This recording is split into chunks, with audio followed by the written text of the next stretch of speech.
everybody, this is John Franklin Reviewer here, and if you caught my video about 2 weeks ago, I am actually doing the Leprechaun series, so let's get right into it here. So Leprechaun came out back in 1993. What exactly is this about? Well, it's pretty simple though. It's pretty much about a leprechaun who loses his pot of gold. He finds out where the gold is, but he gets trapped in a crate with a 4-leaf clover on top of the crate 10 years later to try to recover his gold. So, before I get into it, I'm going to have maybe some brief spoilers in here, not a whole lot honestly, but just so you know, still going to be here and there. So what exactly is it that I liked about it? Well, surprisingly, even for a 90s horror movie, I really loved the acting.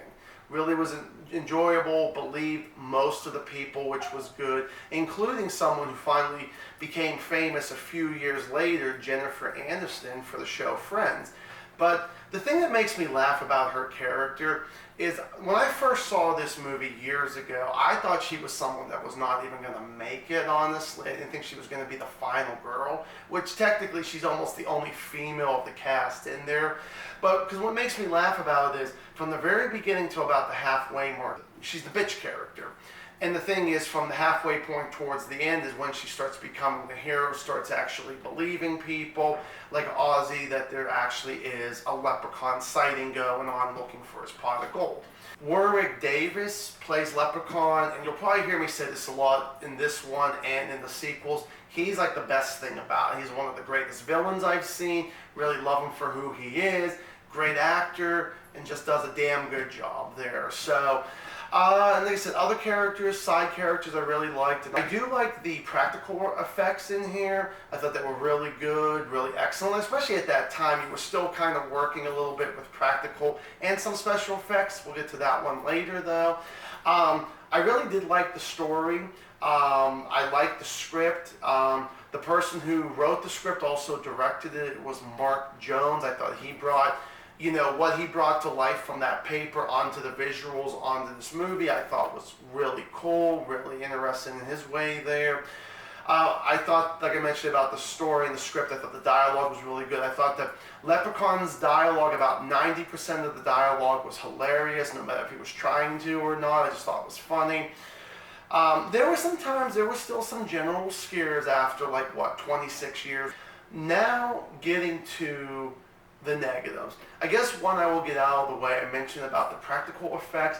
There's only like 1 or 2 really quick special effects, and of course they age very poorly from the 90s until now. Maybe even back then it really wasn't the greatest, honestly. So I really wasn't thrilled with that. Practical, excellent. Special, not as much there.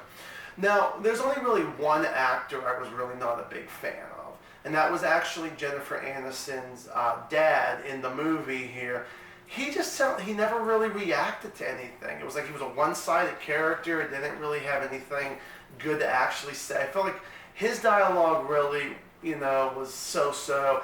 But he's one of these people where he gets bit by a cat, which technically is the leprechaun, in a tree, and then all of a sudden they send him to the hospital, and then unfortunately the rest of the movie they completely forget about him, which I think is actually kind of wrong. Don't even like go visit him at the end of the movie or something like that. So I didn't really like that. And then the other thing I was not a big fan of was the very beginning of the movie, where this older couple, there's this husband that comes back from his mother's funeral from Ireland, comes back to America, and the thing is that he's the guy who traps the leprechaun. Well, even though the whole movie itself is like 90 minutes long, I feel like that because we really didn't need to be so invested with these characters because they were not going to be your heroes. It was just the beginning kind of thing. I feel like that it was stretched a little too long for me. I feel like if they maybe cut out like maybe about 2 or 3 minutes of it, I would have probably been a lot more happier with it, truthfully. Now, my rating on this one, because I've always enjoyed this movie ever since I was younger until now, 3 out of 4 stars. This was really excellent. This was still fun. Sure, it's not that scary anymore, but again, it's a lot different as a kid than it is, you know, as an adult. But the thing was, I still enjoyed it. So, Have you got a chance to see Leprechaun? If you have, give me a comment down below. Did you like it? Did you not like it? And the reason why, either way, there, I would be curious there. So, I appreciate you guys watching my video here. If you guys are interested in seeing more, please hit that subscribe button, hit that notification button. And if you also give me a like, even for a small channel, it really does help me out. So thank you guys so much for watching my first horror movie review here, franchise with Leprechaun. We'll continue the sequels next week, and I will see you guys then. As always, stay awesome.